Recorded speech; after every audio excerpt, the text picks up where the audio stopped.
Hello and welcome. I'm Suma Katauka and you are watching NewsX. Well, let's take a look at some of the top stories. Hamas is ready for immediate talks to end the war in Gaza and has agreed to release hostages under a US-backed plan already accepted by Israel, though key issues like disarmament remain unresolved. Israeli Prime Minister Benjamin Netanyahu's office has confirmed preparations for the immediate implementation of the first stage on peace plan.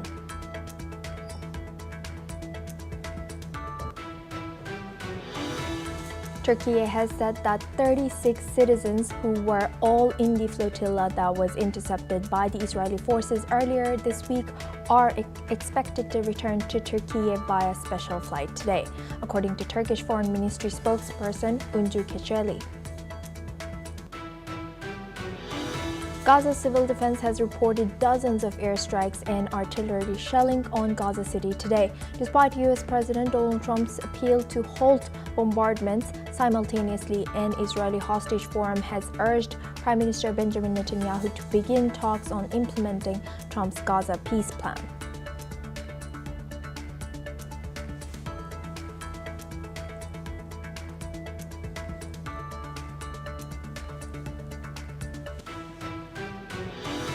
Russian forces have damaged production sites in Ukraine's Kharkiv and Poltava regions, while Ukrainian drones targeted a Russian oil refinery. The head of the IAEA has called for political will from both Ukraine and Russia to restore power to the Russian-held Zaporizhzhia nuclear power plant, Europe's largest, which has been without external power since September 23rd. Sanai Takaichi has won Japan's ruling Liberal Democratic Party leadership, positioning her to become the country's first women prime minister ever.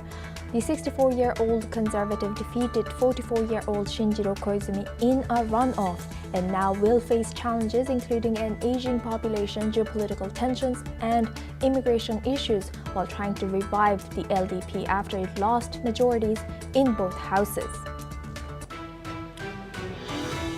Munich Airport has now resumed its operations after the shutdown for the second consecutive day due to drone sightings. German Interior Minister Alexander Dobrindt is urging urgent national and EU-level action as authorities investigate possible security breaches.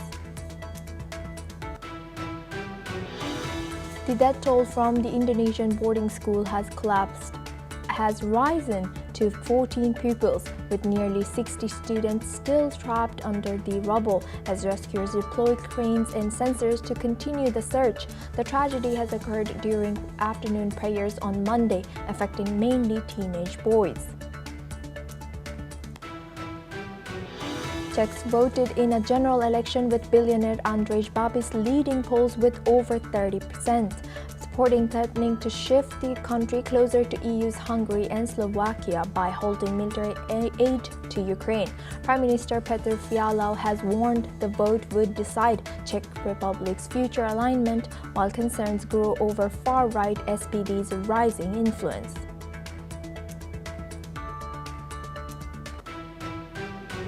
Now we move on and we start from the Middle East. Palestinian President Mahmoud Abbas has welcomed President Donald Trump's plan to end the Gaza war and start the peace talks. He thanked Arab countries for their support and stressed the need for an immediate ceasefire, release of all the hostages, humanitarian aid, and Gaza's unity under Palestinian sovereignty. At the same time, Palestinian Islamic Jihad has also endorsed Hamas's response to US President Donald Trump's peace plan for Gaza. Islamic Jihad has said that the plan reflects the stance of the Palestinian resistance. This endorsement could help Hamas move forward with releasing hostages both groups hold in Gaza. Meanwhile, Israel continues its airstrikes and shelling on Gaza City, killing at least 7 people despite Trump urging a halt to the attacks. The Israeli military has warned that Palestinians not to return to or approach troops anywhere in the Strip. The IDF has also said that Gaza City remains a dangerous combat zone, especially north of Wadi Gaza.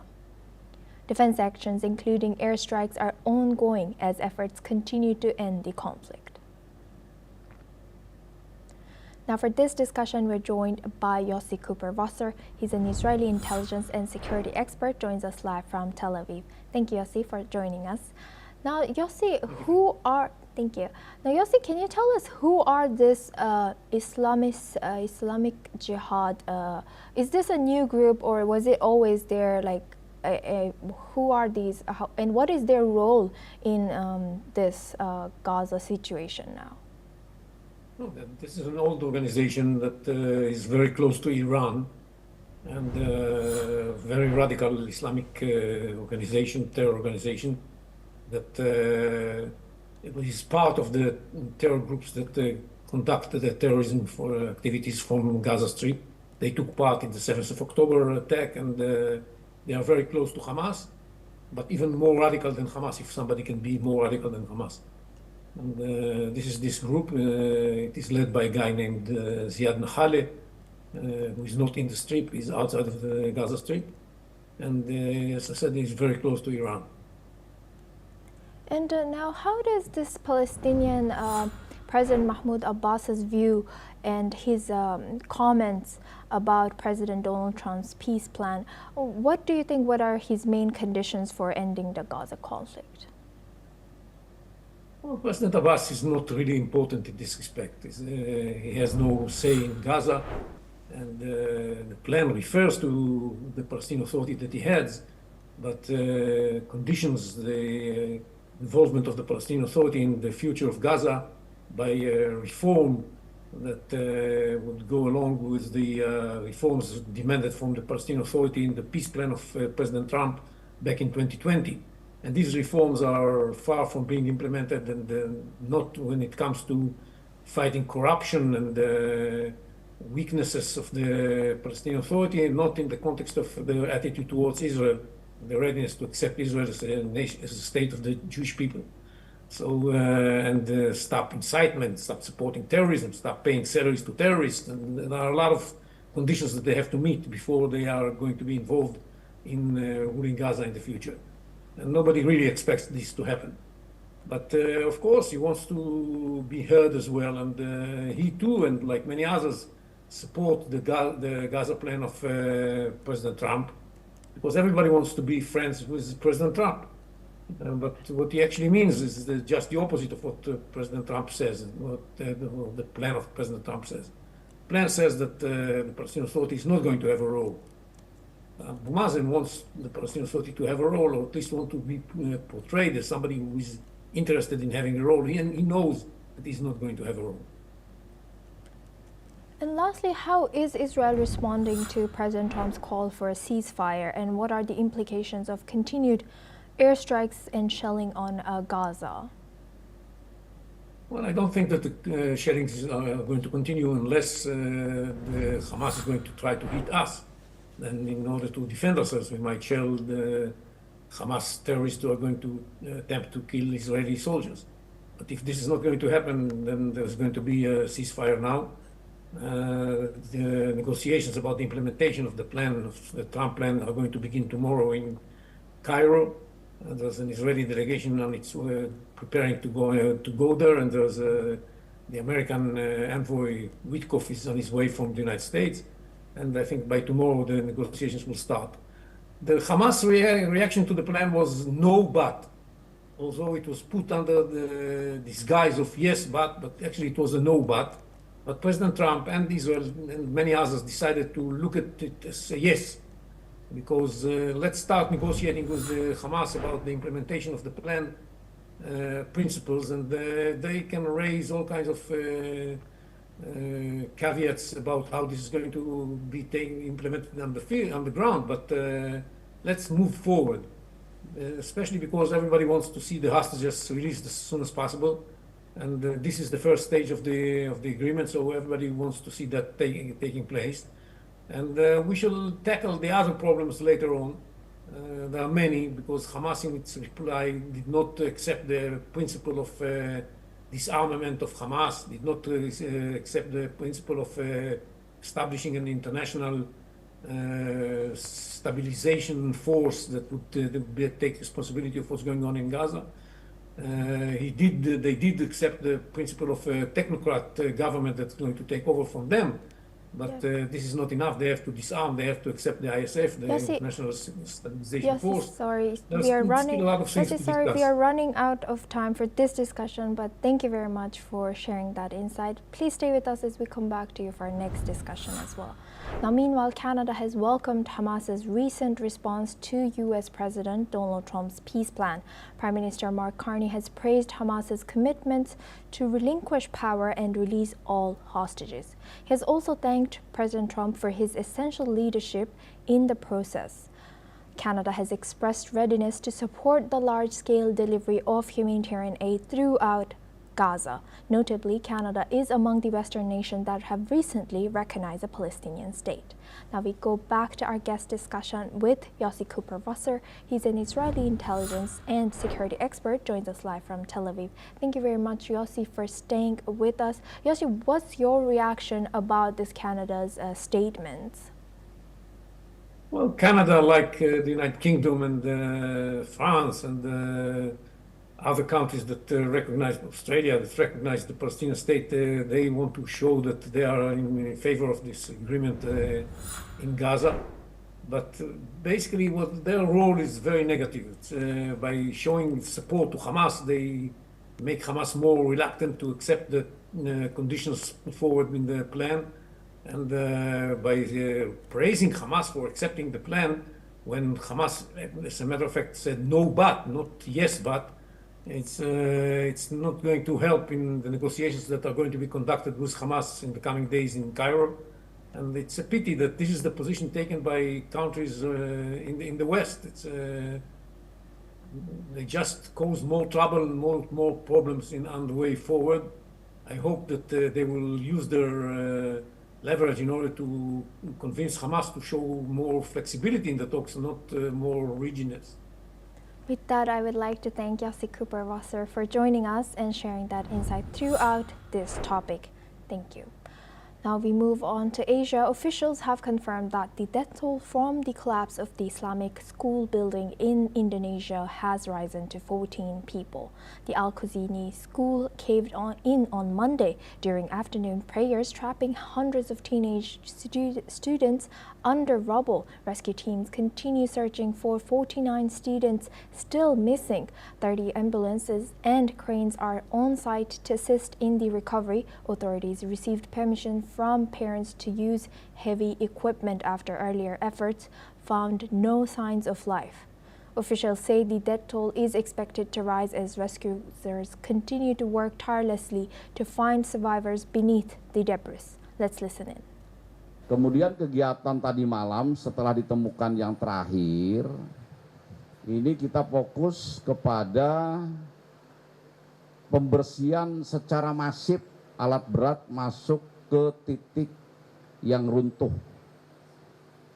Sehingga mudah-mudahan ya per hari ini akan lebih banyak lagi yang ditemukan. Karena dari tim pencarian pertolongan gabungan ini sudah mengidentifikasi titik-titik mana yang dimungkinkan ada korban.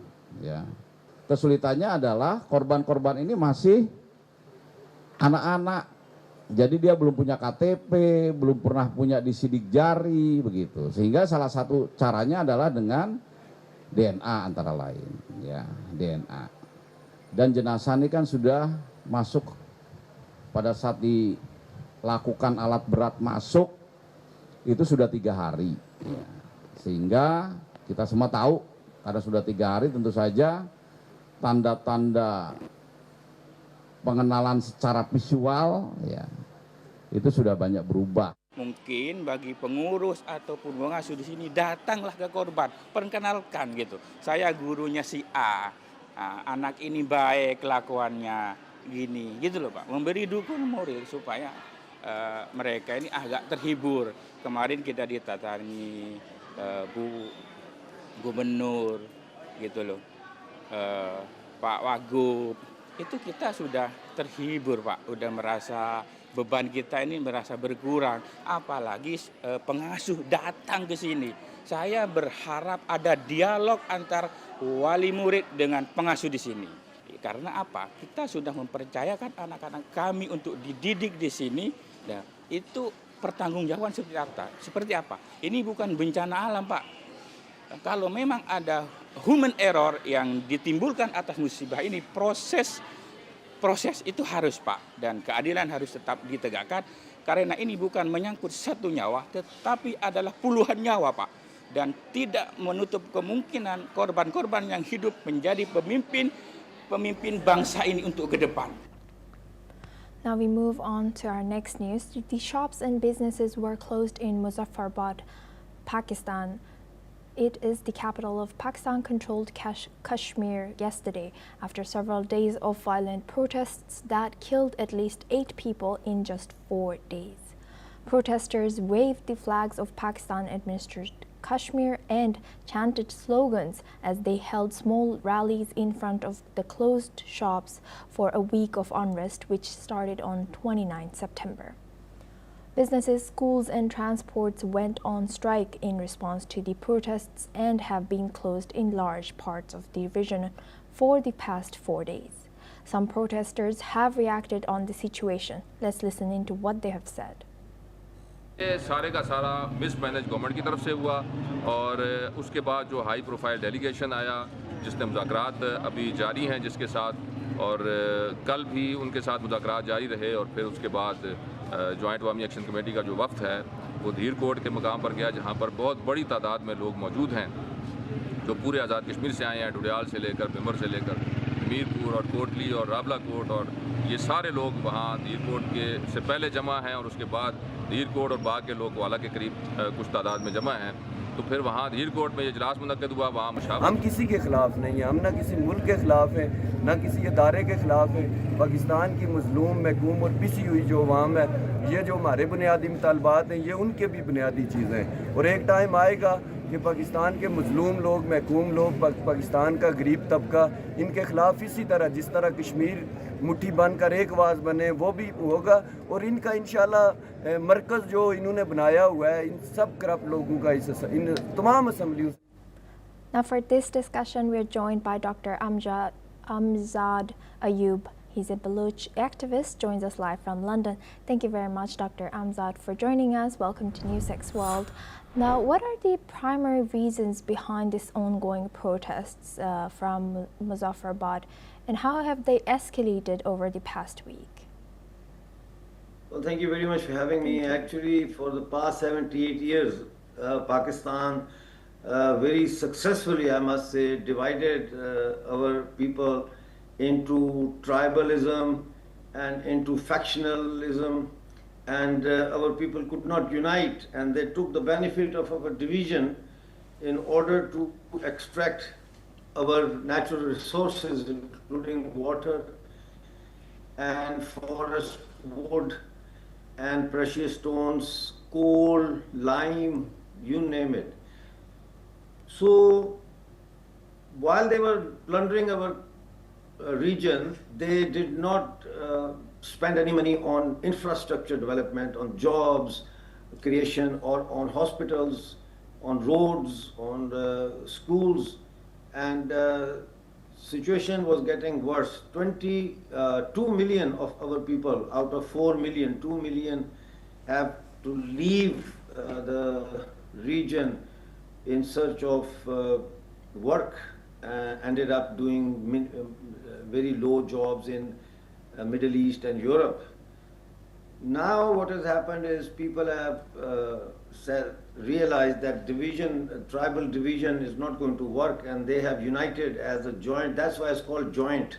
It's a joint Awami Action Committee, Joint People's Action Committee, and they have then continuously been campaigning for their civil, economic and political rights.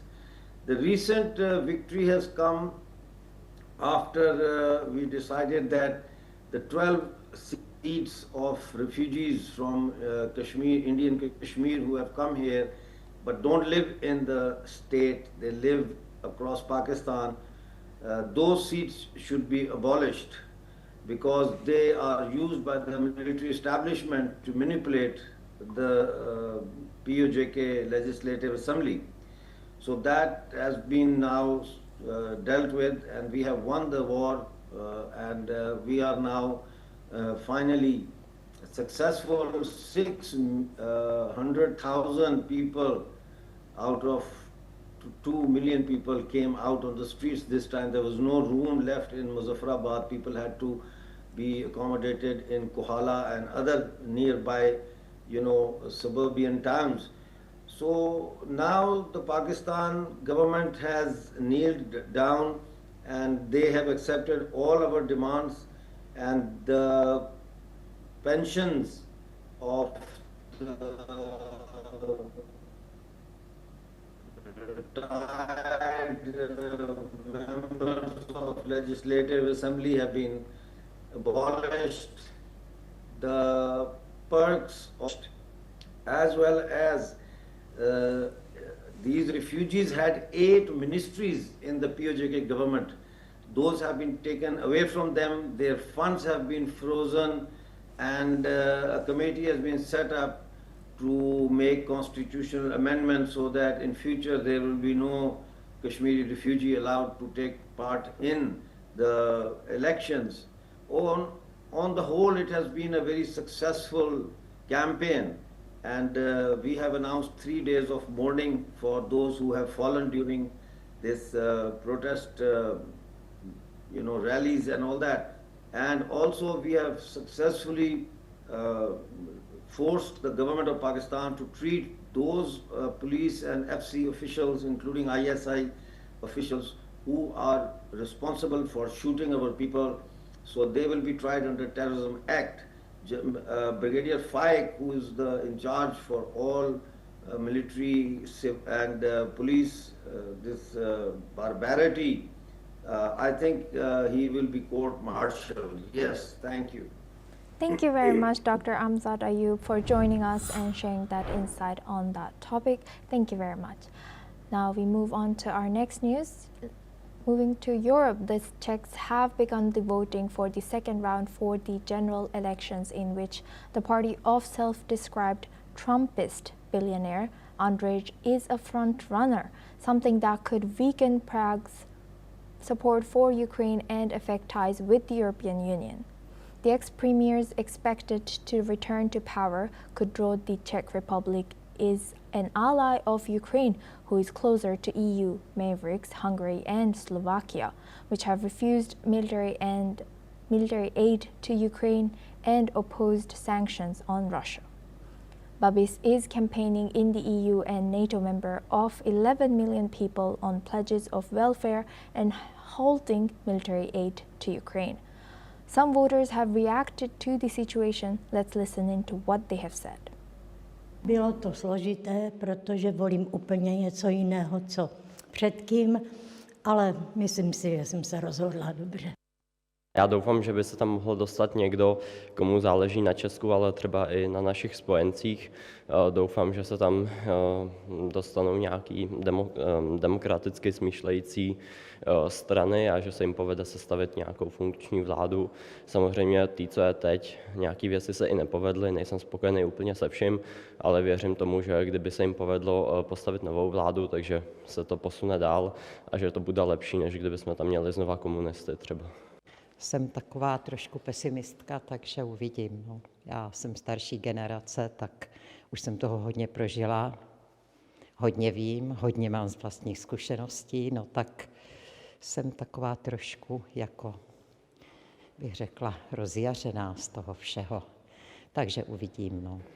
No jsou to dost důležité volby, protože jde vlastně o demokracii, protože jsou tady hodně extremistických stran, které by se mohli dostat k moci, což je dost nebezpečný, tak je dost důležitý volit, protože patříme na západ a nechci, aby jsme směřovali na východ. Takže.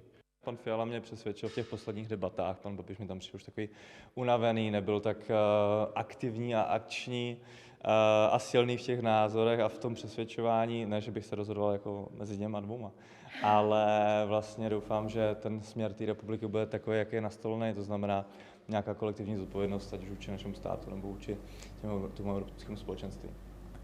Now we move on to Africa. Nigerian residents who had fled to neighboring Cameroon are now returning to the border town of Kirawa. Days after it was seized and damaged by Boko Haram fighters, the attack forced more than 5,000 people to cross into Cameroon in search of safety. Meanwhile, Boko Haram and its splinter group ISWAP have intensified their strikes in Borno State this year, targeting civilian security forces and entire communities in a conflict that has now been raging for 16 years. Residents say they have only begun to return after the intervention of state authorities. Many have also expressed gratitude to Cameroon for sheltering them, while also urging stronger security measures. Let's listen in. nan wallahi ba dai zuwan gwamna ba ko a garin nan dukkan mun je Cameroon Allah ya saka wa mutanen Cameroon sun karbe mu da hannu bibbiyu ba abin da zamu yi mu ce musu da a ce ba sa nan iri yawan da suka zo wallahi tallahi da aka kashe mu gabaki daya kai ba mu jari ba kuka muke ta yi ba dabarar mu sai dai mun barwa Allah kome shi Allah mana mu bukatan mu tsaro ne mu manoma ne mu masu kiwo ne mu masu noma ne mu abinda muke so a yi mana tsaro lafiyayye muna iya mu je gona mu je kasuwa mu kwana a gidajenmu lafiya lau yara mu su yi makaranta. The assault by Boko Haram fighters late Thursday forced Kirawa's district head to flee his palace, which was burned alongside a military barracks and dozens of homes. Boko Haram has claimed responsibility, releasing a video of its fighters torching the compound. This comes just weeks after a similar raid in the border town of Banki, where insurgents overran a military base, seized weapons, and forced troops to withdraw. Following the assault, local leaders are now calling for urgent reinforcements and has warned that vigilance and residents have been left as the only line of defense after the multinational task force has pulled back. Now we go back to Europe. Schiphol Airport in Netherlands has issued a statement on its website saying that at least 80 incoming and more than 70 outgoing flights were cancelled as Storm Amy moved across the country. The Royal Netherlands Meteorological Institute issued a warning for Storm Amy for wind gusts reaching up to 90 kilometers per hour along the Dutch coast and up to 75 kilometers per hour in inland areas. Several other flights at Schiphol, which is one of Europe's busiest airports, experienced delays due to the severe weather. The majority of the cancelled flights were operated by KLM, Air France, KLM's Dutch arm, and which also warned on its website that further delays for cancellations could affect Sunday's flights as well as the storm continues. Now this is all we have time for. We will continue to bring you more news updates from around the world.